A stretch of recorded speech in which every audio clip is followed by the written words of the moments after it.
Hello दोस्तों। स्वागत है आपका आपकी अपनी यूट्यूब चैनल एग्जाम पॉइंट पर। मैं रोज की तरह आज फिर 24 दिसंबर 2025 का करंट्स अफेयर लेकर आया हूं। दोस्तों, आज 24 दिसंबर के जितने भी इम्पोर्टेंट क्वेश्चन बनते हैं उन्हें हम डिस्कस करेंगे, उनके इम्पोर्टेंट फैक्ट भी जानेंगे। दोस्तों, आप किसी भी एग्जाम की तैयारी कर रहे हैं तो ये वीडियो आपके लिए मोस्टफुल रहने वाला है। इस वीडियो की पीडीएफ डाउनलोड करने के लिए आप हमारे टेलीग्राम चैनल एग्जाम पॉइंट पर जाकर वहां से पीडीएफ डाउनलोड कर सकते हैं। आइए शुरू करते हैं। पहले नंबर का क्वेश्चन देखते हैं।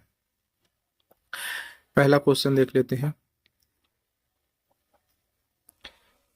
आईसीसी T20 वर्ल्ड कप के लिए भारत की टीम का कप्तान किसे नियुक्त किया गया है?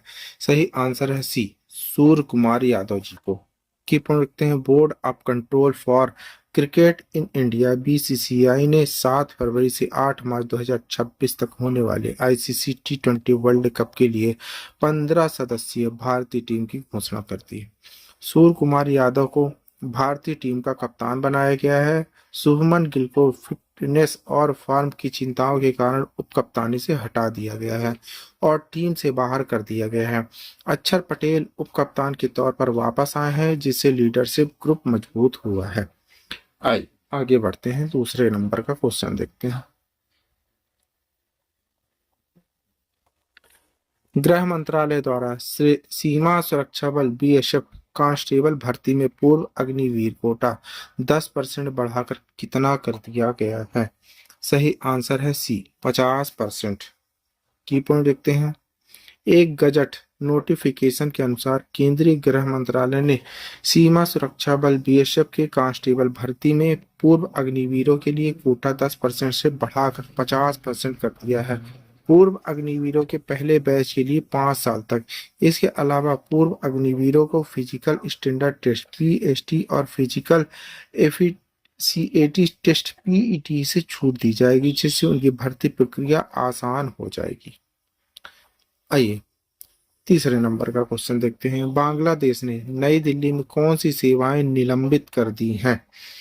सही आंसर है बी, कंसुलर और वीजा सेवाएं।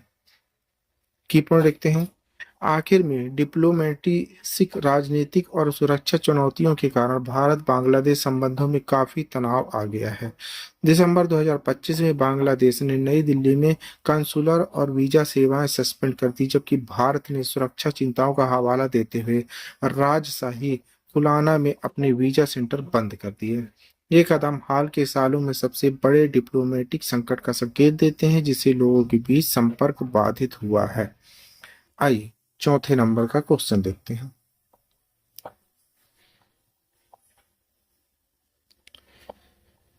चौथा नंबर देखते हैं। प्रधानमंत्री नरेंद्र मोदी ने पारंपरिक चिकित्सा पर दूसरे डब्ल्यूएचओ वैश्विक शिखर सम्मेलन के दौरान कौन सी पुस्तक का अनावरण किया है? सही आंसर है सी, जड़ों से वैश्विक पहुंच तक आयुष में 11 वर्षों का परिवर्तन।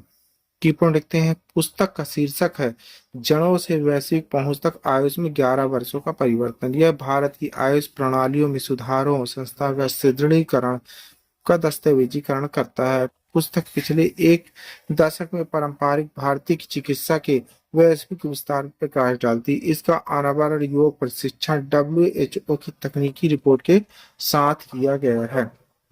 आइए पांचवें नंबर का क्वेश्चन देखते हैं। नवीनीकरणीय ऊर्जा उपलब्धि हासिल की। भारत ने वर्ष के दौरान लगभग कितनी नवीनीकरणीय ऊर्जा क्षमता जोड़ी है? सही आंसर है सी, 50 गीगावाट। की पॉइंट लिखते हैं। भारत ने 2025 में लगभग 50 गीगावाट नवीनीकरणीय ऊर्जा क्षमता जोड़ी।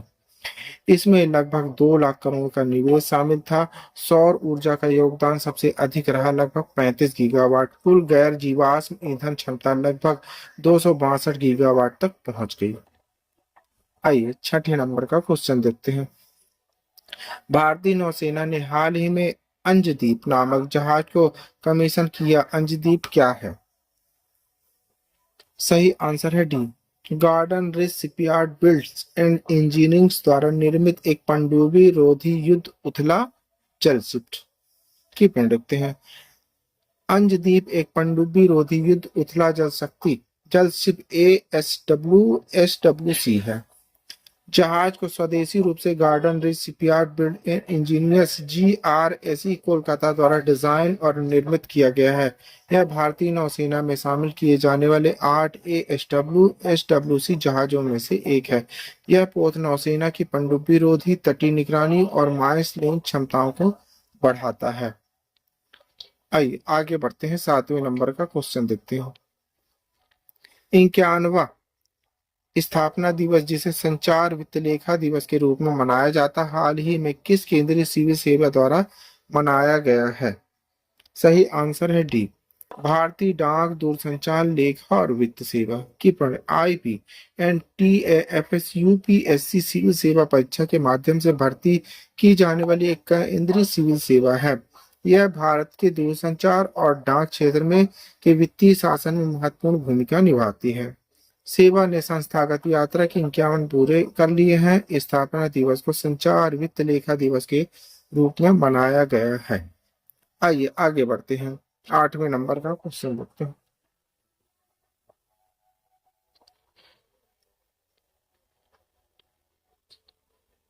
8वें नंबर का क्वेश्चन देखते हैं। कौन सा राज्य अगले 3 वर्षों के लिए रोलिंग बजट की तैयारी शुरू करने वाला भारत का पहला राज्य बनने के लिए तैयार है?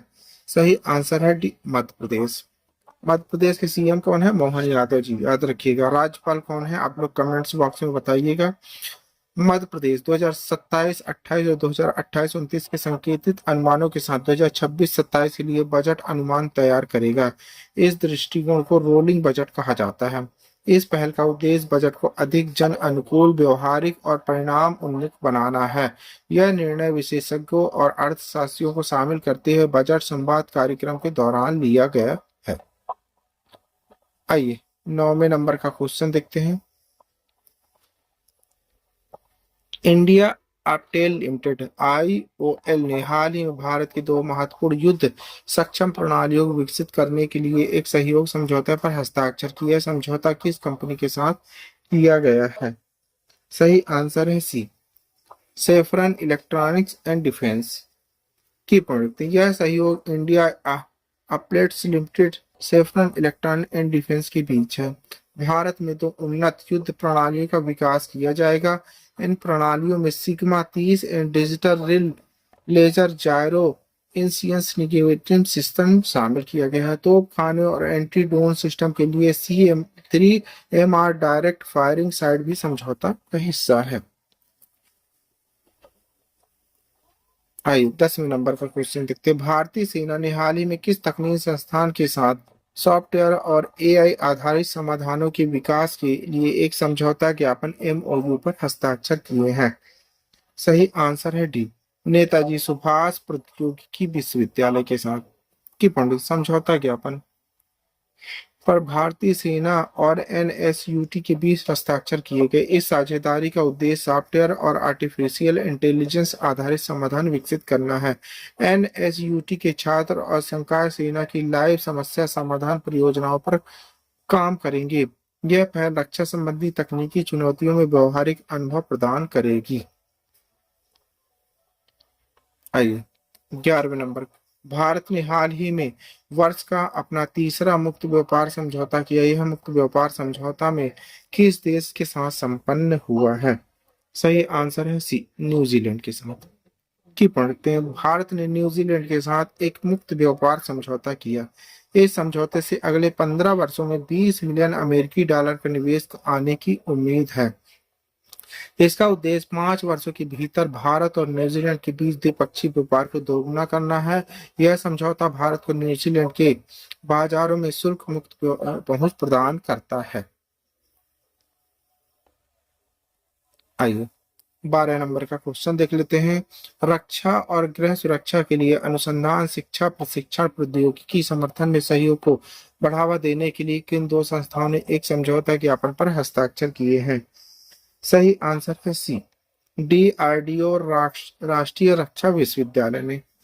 की पढ़ते हैं। समझौता ज्ञापन पर डीआरडीओ और राष्ट्रीय रक्षा विश्वविद्यालय आरआरयू के बीच हस्ताक्षर किए गए। यह अनुसंधान, शिक्षा, प्रशिक्षण, प्रौद्योगिकी समर्थन में सहयोग पर केंद्रित है। सहयोग का लक्ष्य रक्षा तैयारी, अंतरिक्ष सुरक्षा क्षमताओं को बढ़ाना। यह पहल आत्मनिर्भर भारत और भारत के रणनीतिक स्वायत्तता लक्ष्यों के अनुरूप है। आइए 13 नंबर का क्वेश्चन देखते हैं। भारत और किस देश ने गुजरात के लोथल में राष्ट्रीय समुद्री धरोहर परिषद एनएमएचसी के लिए समुद्री विरासत सहयोग पर समझौता ज्ञापन एमओयू पर हस्ताक्षर किए हैं?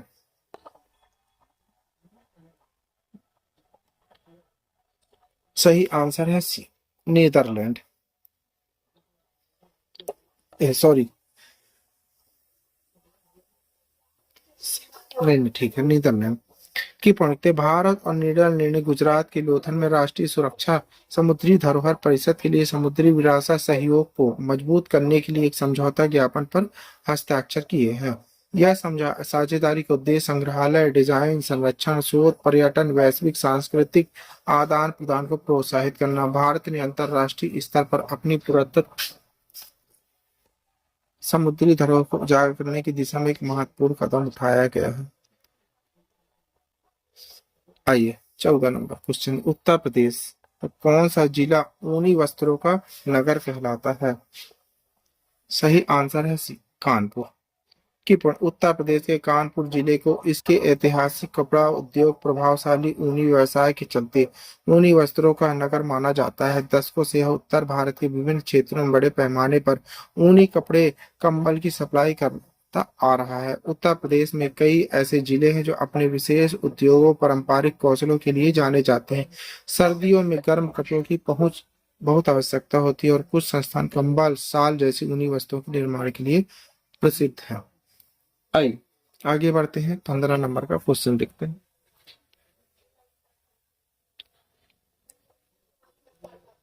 राष्ट्रीय अनुसूचित जाति अनुसूचित जनजाति हब एनएसएच योजना किस मंत्रालय के अधीन संचालित की जाती है? सही आंसर है सी, सूक्ष्म लघु और मध्यम उद्यम मंत्रालय एमएसएमई।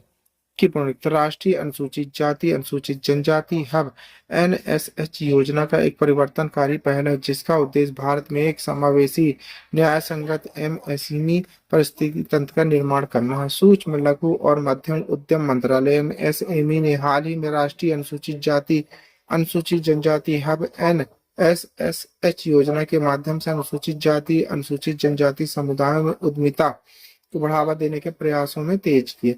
यह कदम समावेशी आर्थिक विकास, सामाजिक न्याय, भारत के एमएसएमई परिस्थिति तंत्र में हाशिए पर पड़े समुदाय की समान भागीदारी की सरकार के व्यापक उद्देश्य अनुरूप है। आपके लिए प्रश्न है, इसी क्वेश्चन का आंसर आप लोग को कमेंट्स बॉक्स में देना। क्वेश्चन, भारतीय नौसेना को स्वदेशी रूप से निर्मित तीसरी पनडुब्बी रोधी शैलो वाटरक्राफ्ट कब प्राप्त हुई?